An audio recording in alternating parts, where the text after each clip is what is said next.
Hello friends, 18 अप्रैल की news items देख लेते हैं। द हिंदू न्यूज़पेपर से ये 18 न्यूज आइटम्स पिकअप की गई है, इनको डिटेल में डिस्कस करेंगे। पहली न्यूज आइटम है supreme court orders auction of Aamby Valley. तो ये अब एम्बी वैली जो प्रॉपर्टी है लोनावला में सहारा ग्रुप को बिलोंग करती है। तो अब सुप्रीम कोर्ट ने ऑर्डर दिया है कि इसका ऑक्शन करके सेल किया जाए।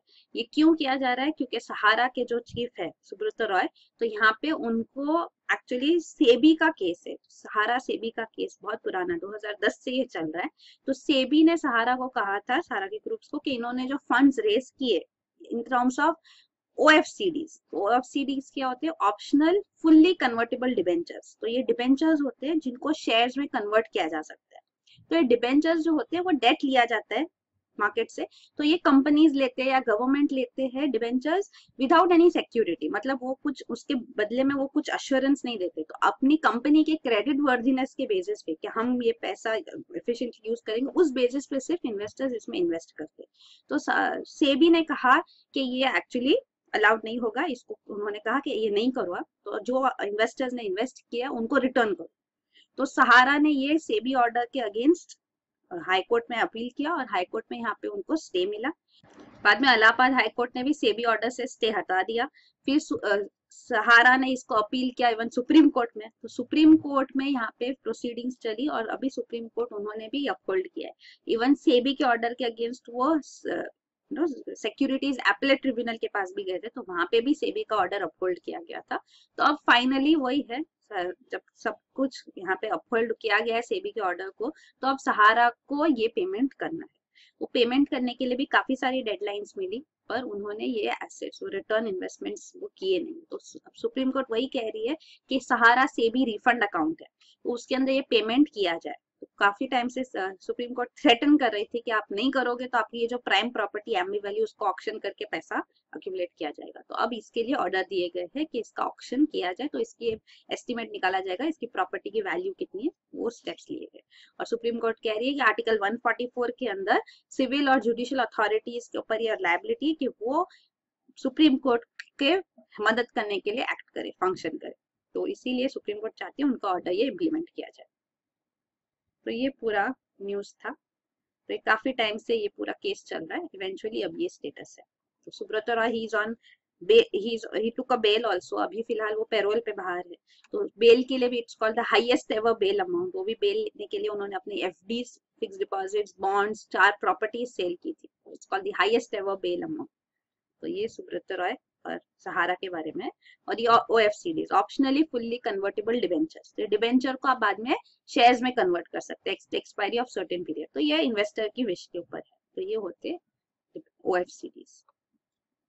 फिर अगला न्यूज आइटम है SGPC to honour Canadian defence minister. तो Canadian defence minister Harjit Singh Sajjan ये इंडिया में अभी विजिट पे है।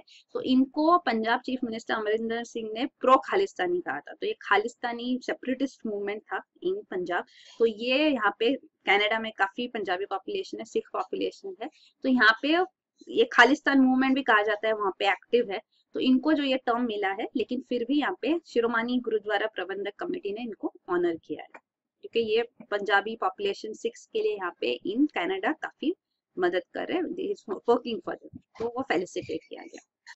फिर अगला न्यूज आइटम है air India proposes 15 lakh fine on unruly passengers. तो एयर इंडिया के जो इंसिडेंट हुआ था शिवसेना के एमपी के साथ, मिस्टर गायकवाड़ के साथ, तो अब उसके बेसिस पे अब एयर इंडिया ने प्लान किया है कि वो फाइन इम्पोज करेंगे 5 लाख, 10 लाख, 15 लाख। तो ये डिपेंडिंग ऑन कितना डिले किया जाता है। अगर पैसेंजर्स डिले करते हैं तो अगर 1 आवर डिले होगा, 2 आवर डिले होगा या उससे ज्यादा, उस हिसाब से फाइन किया जाएगा।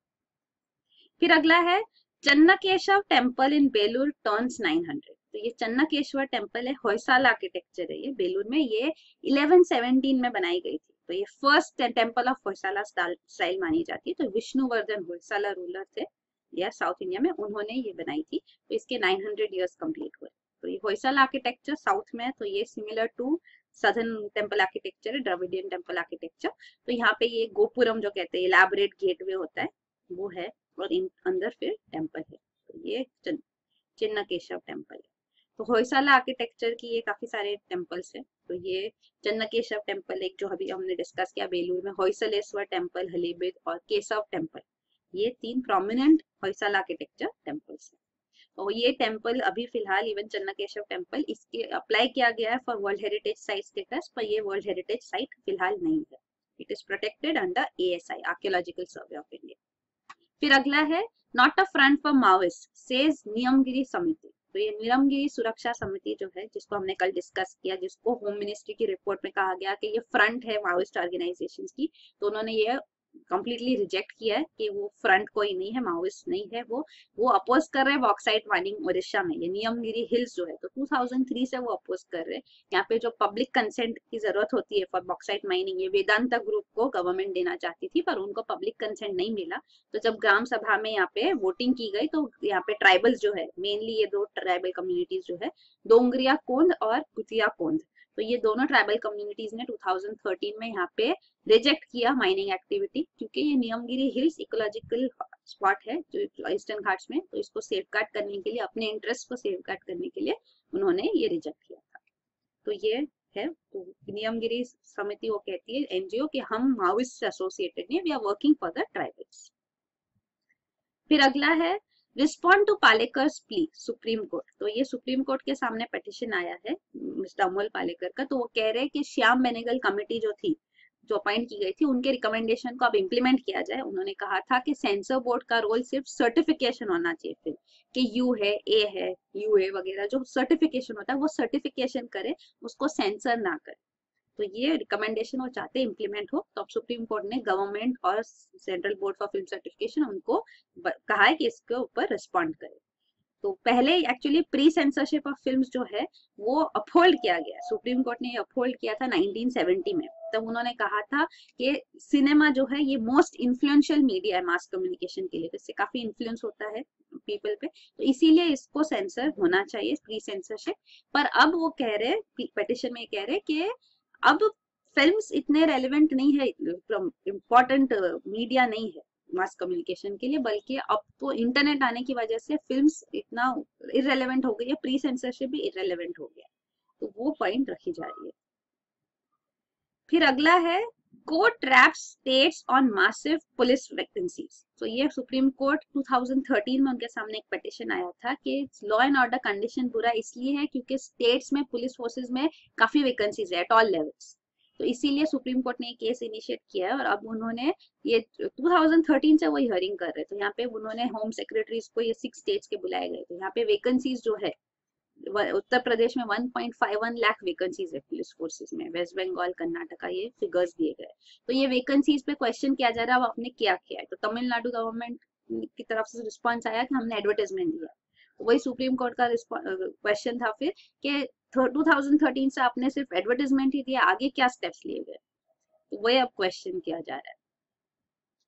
फिर अगला न्यूज आइटम है plastic bullets to replace pellets in Jammu and Kashmir. तो अब जो प्लास्टिक जो बुलेट्स यूज किए जा रहे थे जम्मू एंड कश्मीर, तो रबर बुलेट्स जो थे, अब उनको प्लास्टिक बुलेट से रिप्लेस किया जाएगा, तो वो और कम लीथल हो गए, मतलब उसका इफेक्ट इतना ज्यादा नहीं होगा। तो प्रोटेस्टर्स के अगेंस्ट ये यूज किया जाता है, जो स्टोन पेल्टर्स होते हैं। इवन सिक्योरिटी फोर्सेस के लिए बंकर्स एनहांस किए जाएंगे।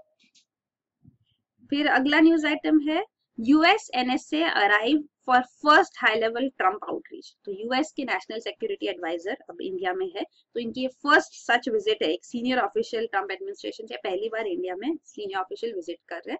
तो ये ऑलरेडी अफगानिस्तान और पाकिस्तान होकर आए हैं, तो यहाँ पे भी इंडिया के रिलेशन में भी उन्होंने यही डिस्कस किया कि सिक्योरिटी ऑपरेशंस अफगानिस्तान में कैसे होंगे, तो ये सारा डिस्कस होने वाला है। तो आगे जो डेवलपमेंट्स होगी तो न्यूज में आएगी, हम डिस्कस करेंगे। इवन इंडिया का रोल अफगानिस्तान में इम्पोर्टेंट है, अफगानिस्तान के ऊपर इवन रशिया जो इनिशिएटिव्स ले रहे हैं उसमें इंडिया साथ में है। तो ये कॉन्फ्रेंस ऑन अफगानिस्तान हुआ था मॉस्को में रिसेंटली, तो इंडिया ने वो भी अटेंड किया था, तो वो है। तो यहाँ पे ये सारा डिस्कस किया गया। और इंडिया पाकिस्तान रिलेशंस के ऊपर भी रिसेंटली जो US प्रेसिडेंट डोनाल्ड ट्रम्प ने कहा था कि US एक प्रोएक्टिव रोल प्ले करेगी। ऑफकोर्स इंडिया नहीं चाहती वो हो, हालांकि पाकिस्तान ने एनकरेज किया। तो हम चाहते हैं कि पाकिस्तान के अगेंस्ट एक्शन लिया जाए या प्रेशर डाला जाए कि वो जो टेररिस्ट एक्टिविटीज प्रमोट करते वो बंद करे वो। तो इवन अफगानिस्तान का भी यही कंसर्न है, तो अफगानिस्तान में भी नेशनल सिक्योरिटी एडवाइजर को US के उनको यही कहा गया कि पाकिस्तान जो ये हक्कानी ग्रुप और तालिबान टेररिस्ट ग्रुप्स को सपोर्ट करती है वो उनको खत्म करना चाहिए। तो यही पॉइंट वहां पे भी रखी गई। तो ये ग्रुप्स जो है, ये टेररिस्ट ग्रुप्स अफगानिस्तान में अटैक करते और फिर बॉर्डर क्रॉस करके पाकिस्तान में सेफ हेवन शेल्टर ले लेते, तो इनके अगेंस्ट एक्शन लेना जरूरी है। फिर अगला न्यूज आइटम है government Coal India to aid thalassemia patients. तो यूनियन हेल्थ मिनिस्ट्री ने अनाउंस किया है कि 200 चिल्ड्रन सफरिंग फ्रॉम थैलेसीमिया, इनको ट्रीटमेंट प्रोवाइड की जाएगी with financial support from Coal India. Coal India PSU है, तो यहाँ पे ये सपोर्ट दिया जाएगा। थैलेसीमिया जो होता है ये जेनेटिक डिजीज है, तो ये इनहेरिटेड ब्लड डिसऑर्डर है, तो इसमें हेमोग्लोबिन लेवल लो हो जाता है। तो हेमोग्लोबिन जो आयरन रिच प्रोटीन होता है रेड ब्लड सेल्स में, वो लो होता है, तो इसके लिए ट्रीटमेंट अब दिया जाएगा। फिर अगला है larger bench on anti defection case. तो ये न्यूज है रिगार्डिंग एंटी डिफेक्शन लॉ। तो एंटी डिफेक्शन क्या होता है, ये 10th शेड्यूल में कॉन्स्टिट्यूशन में भी पूरा ऐड किया गया है। तो 1985 में ये 52nd अमेंडमेंट से ऐड किया गया था। तो यहाँ पे डिफेक्शन क्या होता है कि अगर आप अपनी पॉलिटिकल पार्टी जिसपे आपने सीट जीती है, आप मेंबर ऑफ लेजिस्लेटिव बॉडी हो, तो अब आप वो पार्टी से निकल जाते, तो आप अपनी सीट भी गवा दोगे, वो होता है डिफेक्शन। अगर वो डिफेक्शन है तो आप अपनी सीट गवा दोगे। तो डिफेक्शन कब है कब नहीं है, वो पूरा एंटी डिफेक्शन लॉ है, उसमें डिसाइड किया जाता है। तो अब ये एक क्वेश्चन ये रेज होता है कि अगर एक मेंबर है पॉलिटिकल पार्टी का, वो लेजिस्लेटिव बॉडी में है, और अब पॉलिटिकल पार्टी उनको एक्सपेल कर देती है, उनको अपनी पार्टी से निकाल दी, तो अब वो मेंबर अगर कोई और पार्टी ज्वाइन करता है, तो क्या वो डिफेक्शन है या नहीं है, ये क्वेश्चन रेज होता है। तो अगर निकाल दिया है तो आप वो पॉलिटिकल पार्टी के मेंबर नहीं, तो वो क्वेश्चन है। तो इसीलिए यहाँ पे सुप्रीम कोर्ट ने एक्चुअली, ये विश्वनाथन केस था 1996 का, तब उन्होंने जजमेंट दिया था कि वो फिर भी वो पॉलिटिकल पार्टी के मेंबर रहेंगे, तो उनके ऊपर फिर डिफेक्शन पॉसिबल हो सकता है अगर वो दूसरी पार्टी ज्वाइन करते तो ये क्वेश्चन अब रेज किया जा रहा है। तो ये क्वेश्चन इसीलिए रेज किया गया था क्योंकि मिस्टर अमर सिंह और जया प्रदा जो समाजवादी पार्टी में थे, उनको एक्सपेल जब किया गया था, तो ये क्वेश्चन रेज किया गया था। पर अब वो एक्चुअली उनका टर्म कंप्लीट हो गया है, तो उस केस में सुप्रीम कोर्ट ने कहा कि अब तो उनका टर्म भी कंप्लीट हो गया है, तो this question does not remain any more valid, तो ये इशू इनफ्रक्शियस हो गया है, उन्होंने वो कहा था। तो अब वो उनका टेन्योर भी पार्लियामेंट में कंप्लीट हो गया। लेकिन अमर सिंह ने ये केस को फिर से और इस पे अपील किया है, और सुप्रीम कोर्ट ने अब कहा है ठीक है, हम इसके ऊपर एक लार्जर बेंच बिठाएंगे जो ये एंटी डिफेक्शन केस का ये जो पॉइंट है उसके ऊपर एडजुडिकेट कर सके। तो ये अभी लेटेस्ट डेवलपमेंट है। तो सुप्रीम कोर्ट ने वही कहा है कि अब ये जो इशू है regarding question of status of an expelled legislator, अगर लेजिस्लेटर को पार्टी से निकाल दिया गया तो उसके ऊपर 10th शेड्यूल कैसे अप्लाई होगा, तो ये क्वेश्चन अब रेज किया जा रहा है। तो ये सारे शेड्यूल्स होते हैं कॉन्स्टिट्यूशन में। तो 12 शेड्यूल से फिलहाल, ओरिजिनली 8 शेड्यूल से 9, 10, 11, 12 जो है ये लेटेस्ट एडिशन जो है ये अमेंडमेंट से ऐड किए गए हैं। तो 9 शेड्यूल फर्स्ट अमेंडमेंट एक्ट से ऐड किया गया, और ये सबसे कंट्रोवर्शियल प्रोविजन है कॉन्स्टिट्यूशन में, क्योंकि इसके अंदर जो एक्ट्स रेगुलेशंस डाले जाते हैं वो इम्यून है जुडिशियल रिव्यू से। तो ये एक पॉइंट है। 10 शेड्यूल जो है ये वही है, disqualification on grounds of defection discuss करते हैं। तो डिस्क्वालिफिकेशन एज सच हमेशा प्रेसिडेंट डिसाइड करते हैं, जो president governor at the state level, तो उनके पास डिस्क्वालिफिकेशन डिसाइड करने के पावर्स है। पर अगर डिफेक्शन के बेसिस पर डिस्क्वालिफिकेशन है तो ये पावर स्पीकर या चेयर ऑफ द हाउस के पास है। तो ये है 11 शेड्यूल है on powers authorities and responsibilities of panchayat, and 12th on municipalities. तो ये 73rd और 74th अमेंडमेंट एक्ट से ऐड किए गए। और ये है regarding the anti defection provisions. तो डिस्क्वालिफिकेशन कब होगा, तो अगर एक मेंबर है पॉलिटिकल पार्टी का और अपनी मेंबरशिप वो वॉल्यूंटरीली दे देते, वॉल्यूंटरीली गिव्स अप, तो वो डिस्क्वालीफाई हो जाएंगे, डिफेक्शन होगा वो। अगर वो वोटिंग करते हैं in the house against the directions of the political party, तो पार्टी विप भी इनिशिएट होता है। तो यहाँ पे भी अगर उन्होंने पहले से परमिशन ली है तो ठीक है, नहीं तो यहाँ पे भी ये डिस्क्वालिफिकेशन माना जाएगा on grounds of defection. For independent candidates और नॉमिनेटेड कैंडिडेट्स एक्चुअली रूल्स अलग है। अगर इंडिपेंडेंट कैंडिडेट मतलब not on any political party ticket, वो इंडिपेंडेंटली उन्होंने जीती है सीट, तो वो अगर पॉलिटिकल पार्टी ज्वाइन करेंगे इलेक्शंस के बाद तो वो डिफेक्शन होगा। और नॉमिनेटेड मेंबर है जो इलेक्शंस नहीं लड़ते, जिनको नॉमिनेट किया जाता है, अगर वो ज्वाइन करने के 6 महीने बाद कोई पार्टी ज्वाइन करते तो डिस्क्वालिफाइड ऑन डिफेक्शन। अगर 6 महीने के अंदर, नॉमिनेट होने के 6 महीने के अंदर उन्होंने कोई पार्टी ज्वाइन कर ली तो डिफेक्शन नहीं होगा। तो ये सारे है नॉट रैशनल रूल्स टर्म्स है यहाँ पे। एक्सेप्शंस भी है, डिफेक्शन नहीं होगा, मतलब अगर पार्टी आप दूसरी ज्वाइन करोगे अपनी पार्टी छोड़ के तो वो डिफेक्शन है ही, पर अगर बल्क में है, defection in bulk is not defection, तो ये पॉइंट है। अगर 2/3 मेंबर्स ऑफ दैट पार्टी अगर वो मर्ज हो रहे कोई और पार्टी से तो फिर वो डिफेक्शन नहीं होगा। तो ऐसे सब ये प्रोविजंस है यहाँ पे। फिर ये पावर टू डिस्क्वालीफाई जैसे हमने डिस्कस किया, चेयरमैन या स्पीकर ऑफ द हाउस उनके पास होता है। फिर अगला न्यूज आइटम है narrow win for yes camp in Turkish referendum. तो ये हमने कल भी डिस्कस किया था कि टर्की प्रेसिडेंट जो है उनके पावर्स इंक्रीज करने के लिए यहाँ पे रेफरेंडम किया जा रहा है। रिजल्ट आया, referendum is in favour of expanding powers, तो टर्किश प्रेसिडेंट के पावर्स एक्सपांड किए जाएंगे। अब तो नैरो मार्जिन है, 51.41% ने यस कहा, तो ये रिजल्ट है। तो टर्की के बारे में और दो इंपॉर्टेंट चीज पता होनी चाहिए, एक तो वो नेटो के मेंबर है, नॉर्थ अटलांटिक ट्रीटी ऑर्गेनाइजेशन के मेंबर है वो। ये ट्रीटी अलायंस, मिलिट्री अलायंस है, हमने डिस्कस किया है नेटो को। 1952 से टर्की मेंबर है यहाँ पे, और ईयू का मेंबरशिप वो चाहते हैं मिले पर उनको नहीं मिल रहा है। हाफ अ सेंचुरी, 50 ईयर्स से वो ट्राई कर रहे हैं। तो ये टर्की के बारे में है। तो ये नेटो मेंबर्स भी यहाँ दिखाए गए, नॉर्थ अटलांटिक ट्रीटी ऑर्गेनाइजेशन, तो टर्की इज अ मेंबर। फिर अगला है होलसेल इन्फ्लेशन डिसलरेट्स टू 5.7%। तो ये WPI होलसेल प्राइस इंडेक्स के बेसिस पे इन्फ्लेशन मेजरमेंट जो है, इन्फ्लेशन डेटा वो सामने आया है। तो एक्सेलरेट हो रहा है, डिसलरेट हो रहा है, ये बार बार न्यूज आती रहेगी, हमको ये नहीं देखना है, पर हमको स्टैटिक पार्ट पता होना चाहिए कि इन्फ्लेशन क्या होता है, WPI क्या होता है, CPI क्या होता है। Inflation is increase in prices, पर इंक्रीज कैसा होना चाहिए, ओवरऑल इंक्रीज, मतलब कोई एक आध कमोडिटी कोई इंक्रीज हो रही है प्राइसेस वो नहीं, general overall general increase in prices of goods and services, तो उसको इन्फ्लेशन बोलते हैं। सस्टेन्ड और जनरल होना चाहिए ऐसे। और इन्फ्लेशन मेजर कैसे किया जाता है, दो मेजरमेंट्स है, WPI और CPI। तो इंडिया में WPI office of economic adviser जो है, ministry of commerce and industry, उनके अंदर वो इसको पब्लिश करते हैं। और WPI मॉनिटर अपडेट होता है वीकली बेसिस पे, हर हफ्ते। और WPI जो बास्केट है उसके अंदर 676 आइटम्स है, तो इनके प्राइसेस को मॉनिटर किया जाता है। बेस ईयर है 2004-5, बेस ईयर होता है कि एक नॉर्मल ईयर, तो उसके बेसिस पे फिर चेंजेस कैसे हो रहे हैं वो मेजर किए जाते हैं। तो ये 2004-5 बेस ईयर है WPI के लिए। CPI ये बताता है हमको कंज्यूमर प्राइस इंडेक्स के प्राइस, जो कंजम्पशन के लिए जब कंज्यूमर्स बाय करते हैं तो उनका प्राइसेस क्या है, तो ये उसके लिए है। तो यहाँ पे भी गुड्स एंड सर्विसेज जो इसकी बास्केट में है। तो यहाँ पे 6 अलग अलग CPI है। तो CPI for industrial workers, agricultural labourers, rural labourers, तो ये लेबरर्स के रिलेटेड है। ये डिपार्टमेंट ऑफ लेबर इनका डेटा मॉनिटर करता है और पब्लिश करते हैं। और जो ये लास्ट 3 है, ये एक्चुअली रिप्लेस किया है इसको, एक्चुअली ये CPI urban non manual employees के लिए था, तो इसको अब रिप्लेस करके ये 3 कर दिया है, अर्बन, रूरल और कंबाइंड।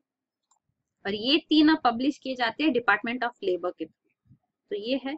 और एक इम्पॉर्टेंट पॉइंट है CPI कंबाइंड जो उसके बारे में, कि हमने अभी भी डिस्कस किया है, जैसे कि इन्फ्लेशन मेजरमेंट अब इम्पोर्टेंट हो गया, इन्फ्लेशन टारगेटिंग किया जाता है। जो मॉनेटरी पॉलिसी कमेटी भी अपॉइंट की गई है, तो उनका ऑब्जेक्टिव है कि inflation with in the range रहे। तो 4% टारगेट है इन्फ्लेशन का, और ±2% बैंड है।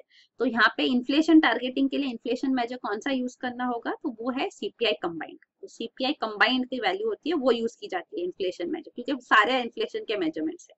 तो ये रिकमेंडेशन था उर्जित पटेल कमेटी का, जिन्होंने मॉनेटरी पॉलिसी कमेटी भी रिकमेंड की थी। तो अब Urjit Patel is the governor of RBI, तो ये उस बारे में। तो CPI combined is used as key measure of inflation, ये पता होना चाहिए। और ये सारा उसके बास्केट है कि WPI में जो कमोडिटीज है तो 676, तो उसमें कौन से उनका वेट्स। तो मैन्युफैक्चर्ड, फ्यूल एंड पावर और प्राइमरी आर्टिकल्स, मेनली ये 3 कैटेगरीज है। और ये CPI के बारे में, तो उनका वेटेज कैसे। तो ये कंज्यूमर्स क्या यूज करते हैं उस बेसिस पे, तो फूड एंड बेवरेजेस, और ये हाउसिंग, क्लोथ्स वगैरह, फ्यूल एंड लाइट, ये सब। फिर अगला न्यूज आइटम है cyber response unit to be set up says RBI।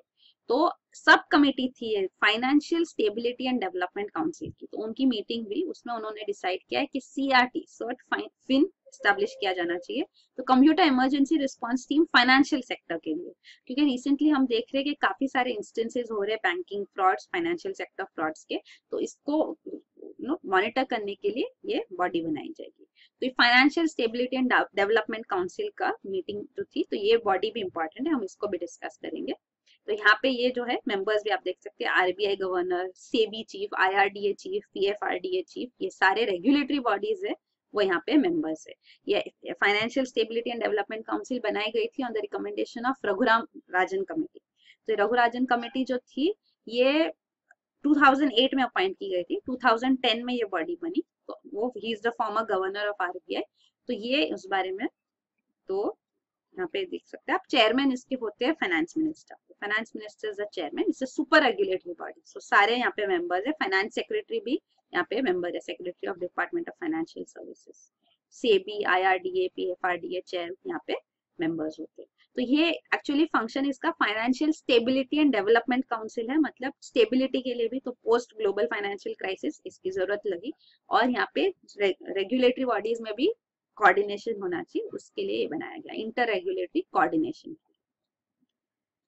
फिर अगला न्यूज आइटम है, government looks to sell stake in 7 PSUs। तो ये 7 PSUs के अंदर जो गवर्नमेंट का माइनॉरिटी स्टेक है वो अब गवर्नमेंट सेल करने के लिए इनिशिएट कर रही है। तो इसमें से कई ब्लू चिप्स भी है। तो ब्लू चिप्स मतलब वो कंपनी जो नेशनली रिकॉग्नाइज्ड है, वेल एस्टेब्लिश्ड है, फाइनेंशियली साउंड है, प्रॉफिट मेकिंग है।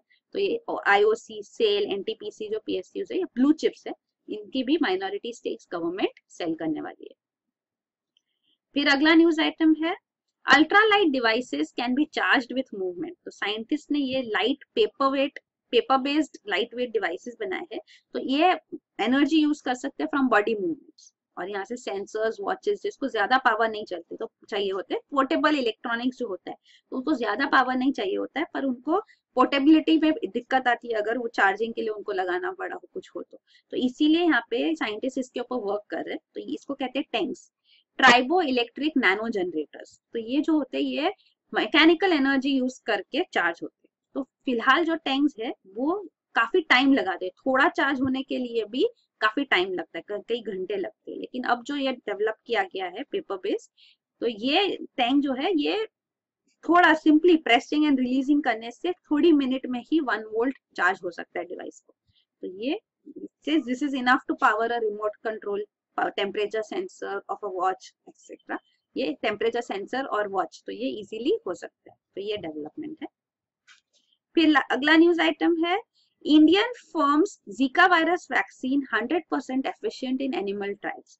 तो इंडिया की ये फर्म है भारत बायोटेक्स, तो ये हैदराबाद बेस्ड फर्म है, इन्होंने किल्ड जीका वायरस वैक्सीन बनाई है यूजिंग अफ्रीकन स्ट्रेन। तो ये किल्ड वैक्सीन है, मतलब कि इनएक्टिवेटेड वैक्सीन जिसमें वायरस है उसको उन्होंने कल्चर ग्रो किया वैक्सीन को, और फिर उसको एक्चुअली वैक्सीन को ग्रो करके कल्चर में उसको फिर किल कर दिया। तो फिजिकल या केमिकल प्रोसेस से उनको किल किया गया। तो इसको उन्होंने टेस्ट किया एनिमल्स पे और 100% एफिकेसी आया है कि मोर्टालिटी डेथ्स नहीं होती, डिजीजेस से नहीं होती। वायरस, ये जीका वायरस काफी प्रोमिनेंटली न्यूज में रहा है, स्पेशली इन ब्राजील। तो यहाँ पे काफी डिजीजेस इस वजह से हुए, प्रेग्नेंट वुमेन जिनको जीका वायरस से अफेक्टेड थे वो, उनको जो बच्चे हुए तो माइक्रोसेफेली जिसमें ब्रेन साइज कम होता है वो डिजीज हुई है।